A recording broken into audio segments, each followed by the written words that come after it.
ತಪ್ಪಿದ್ರೆ ಮಂಗಳವಾರ ಸಚಿವ ಸಂಪುಟ ವಿಸ್ತರಣೆ ಆಗಲಿದೆ. ಹೊಸ ಸಚಿವ ಸಂಪುಟ ಬುಧವಾರ ಅಸ್ತಿತ್ವಕ್ಕೆ ಬರಲಿದೆ ಅಂತ ಕಾಂಗ್ರೆಸ್ ಹಿರಿಯ ಶಾಸಕ ಅಶೋಕ್ ಪಟ್ಟಣ್ ಹೇಳಿಕೆ ಕೊಟ್ಟಿದ್ದಾರೆ. ಹೊಸಬರಿಗೆ ಅವಕಾಶ ಕೊಡಬೇಕು ಅಂತ ಕೇಳಿದೀವಿ, 5-6 ಜನರನ್ನ ಹೊರತುಪಡಿಸಿ ಹೊಸಬರಿಗೆ ಅವಕಾಶ ಕೊಡಿ ಅಂತ ಕೇಳಿದೀವಿ ಅಂತ, ಹೊಸಬರಿಗೆ ಅವಕಾಶ ಕೊಡ್ತೀವಿ ಅಂತ ಸುರ್ಜೇವಾಲಾ ಹೇಳಿದ್ದಾರೆ ಅಂತ ಬೆಂಗಳೂರಿನಲ್ಲಿ ಅಶೋಕ್ ಪಟ್ಟಣ್ ಹೇಳಿದ್ದಾರೆ. 20ರಲ್ಲಿ 15 ಜನ ಹೊಸಬರಿಗೆ ಕೊಡೋ ವಿಶ್ವಾಸವಿದೆ ಅಂತ ಅಶೋಕ್ ಪಟ್ಟಣ್ ಹೇಳಿದ್ದಾರೆ. 6 ಗಂಟೆ ಮೇಲೆ ಮೀಟಿಂಗ್ ಸೇರ್ತಾರೆ ಅಂತ ಒಂದು ಮೆಸೇಜ್ ಇದೆ. ಸೋಮವಾರ ತಪ್ಪಿದ್ರೆ ಮಂಗಳವಾರ 100% ಫೈನಲ್ ಮಾಡ್ತಾರೆ ಅಂತ ನಮಗೆಲ್ಲ ಆಶಾಭಾವನೆ ಇದೆ. ಮೋಸ್ಟ್ಲಿ ಹೊಸ ಮಂತ್ರಿಮಂಡಲ ಬುಧವಾರ ಆಗ್ಬೋದು ಅಂತ ನಮಗೆಲ್ಲ ಮಾಹಿತಿ ಇದೆ. ಅಲ್ಲ ಸರ್, ಈಗ ಹೇಗೆ ಅಂತ ಸರ್, ಹೊಸಬರಿಗೆ ಆದ್ಯತೆನ ಹಳಬರಿಗೆ ಆದ್ಯತೆನ ಅಂತ?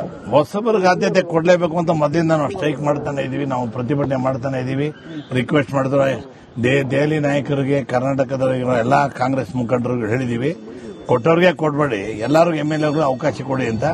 ನಾನು ಹೇಳಿದ್ನಲ್ಲ, ಫಸ್ಟ್ ಟೈಮ್ ಮಂತ್ರಿಮಂಡಲ ಮಾಡ್ಬೇಕಾದ್ರೆ ಸುರ್ಜೇವಾಲಾನೇ ಹೇಳಿದ್ರು, first time after 2.5 years will remove everybody except 5-6 senior members, will give chance to everybody ಅಂತ ಹೇಳಿದ್ದಾರೆ. ಅದೇನೆ ನಾವು ಅದೇ ಮಾತನ್ನ ಮುಂದೆ ಇಟ್ಕೊಂಡು ನಾವು ಫೈಟ್ ಮಾಡ್ತಾ ಇದೀವಿ. ನನ್ನ ಪ್ರಕಾರ ಇನ್ನೇ 20 ಇದೆ, 20ರೊಳಗೆ 15 ಜನಕ್ಕೆ ಹೊಸಬರು ಕೊಡಬಹುದು ಅಂತ ನಾವು ಎಕ್ಸ್ಪೆಕ್ಟ್ ಮಾಡ್ತಾ ಇದ್ದೀವಿ. ಬೆಳಗಾವಿ ಭಾಗದಲ್ಲಿ ಈಗಾಗಲೇ ಒಂದಿದೆ, 3 ಸಿಗಬೇಕು ಅಂತ ಒತ್ತಾಯ. ಹೌದು, 3 ಕೊಟ್ರೆ ಒಳ್ಳೇದು. ಅಲ್ಲ, ಎಲ್ಲ ಬೇರೆ ಬೇರೆ ಸರ್ಕಾರದಾಗೆಲ್ಲ ನೀವು ಹಿಸ್ಟ್ರಿ ತೆಗೆದು ನೋಡಿ, ಒಂದ್ಸರಿ 4 ಜನ ಇದ್ರು, ಅದೇ ತರ 3 ಜನ ಇರಲೇಬೇಕು ಅಂತ ನಮ್ದು ಒತ್ತಡ ಇದೆ. ಬಹಳ ದೊಡ್ಡ ಇದು ನಮ್ಮ ಜಿಲ್ಲೆ, 18 ಜನ MLAಗಳಿದ್ದಾರೆ. ಅದರಿಂದ 3 ಜನ ಮಂತ್ರಿಮಂಡಲ ಕೊಟ್ಟರೆ ಬಹಳ ಒಳ್ಳೇದು ಅಂತ ನಮ್ದು ಬೇಡಿಕೆ. ಭೇಟಿ ಮಾಡಿದ್ರಿ ಸರ್? ನಾನು ಖರ್ಗೆ ಅವ್ರನ್ನ ಸತೀಶ್ ಜಾರಕಿಹೊಳಿ ಸಪರೇಟ್ ಹೋಗಿದ್ದಾರೆ, ನಾವೇ ಸಪರೇಟ್ ಹೋಗಿದ್ದೀವಿ. ಸತೀಶ್ ಜಾರಕಿಹೊಳಿ ಅವರು ಜಿಲ್ಲಾ ನಾಯಕರು, ರಾಜ್ಯ ನಾಯಕರು ಅವ್ರು ಹೋಗಿ ಸಪರೇಟ್ ಆಗಿ ಮಾತಾಡಿದ್ದಾರೆ. ನಾವು ಹೋಗಿದ್ದು ನಿಜ ಅಲ್ಲಿ, ಬಟ್ ನಾವು ಅವ್ರ ಪಾರ್ಟ್ ಅವ್ರು ಸಪರೇಟ್ ಬಂದಿದ್ರು. ನಾವು ಘಾಟಿಗೆ ಅವರು SP ಘಾಟಿಗೆ ಅವರಲ್ಲ, ನಮ್ಮ ಗುಲ್ಬರ್ಗ MP ಅವರು ರಾಧಾಕೃಷ್ಣ ಅವರು ನಮ್ಮೆಲ್ಲ ಹಳೆ ಸ್ನೇಹಿತರು, ಅವ್ರ ಜೊತೆ ಮಾತಾಡಕ್ ಹೋಗಿದ್ವಿ ಅಷ್ಟೇ. ಅದೇ ಸುಮ್ಮನೆ ಜನರಲ್ ಆಗಿ ಮಾತಾಡಕ್ ಹೋಗಿದ್ವಿ, ನಾವೆಲ್ಲ ಮೊದಲಿಂದ ಸ್ನೇಹಿತರು.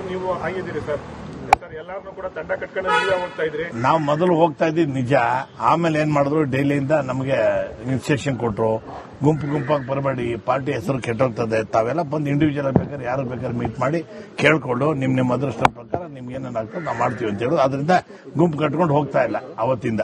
ಫಸ್ಟ್ ಟೈಮ್ ಏನ್ ನಾವು ಒಂದು 35 ಜನ ಹೋಗಿದ್ವು, ಅದೇ ಲಾಸ್ಟ್. ಅದಾದ್ಮೇಲೆ ಯಾವ್ದು ನಾವು ಗುಂಪು ಕಟ್ಕೊಂಡು ಹೋಗಿಲ್ಲ. ಇನ್ನೊಂದು ಪ್ರಮುಖವಾದ ವಿಚಾರ ಸರ್, ಸಿದ್ದರಾಮಯ್ಯ ರಾಜಕೀಯ ನಿವೃತ್ತಿ ಘೋಷಿಸಿದೆ ಸರ್. ನಿನ್ನೆ ಕೇರ್ಪೇಟೆಯಲ್ಲಿ ಹೇಳಿದ್ದಾರೆ ಅವರು ಎಲೆಕ್ಷನ್ ನಿಂತ್ಕೊಂಡೇ ಇರಬಹುದು, ಅದೇ ಪಕ್ಷದ ಪರವಾಗಿ ಅವರು ಪ್ರಚಾರ ಮಾಡ್ತಾರೆ ಅಂತ ನನ್ಗನ್ಸಿಕೆ. ಅನಿವಾರ್ಯತೆ ನೋಡ್ರಿ, ಸಿದ್ದರಾಮಯ್ಯ ಒಬ್ಬರೇ ಎಲ್ಲಾ ನಾಯಕರುಗಳು ಕೂತ್ಕೊಂಡು ಚೆನ್ನಾಗಿ ಒಗ್ಗಟ್ಟಿಂದ ನಾವು ಮಾಡಿದ್ರೆ ನಾವು 100% ನಾವು ಬರ್ತೀವಿ. 6 ಗಂಟೆ ಮೇಲೆ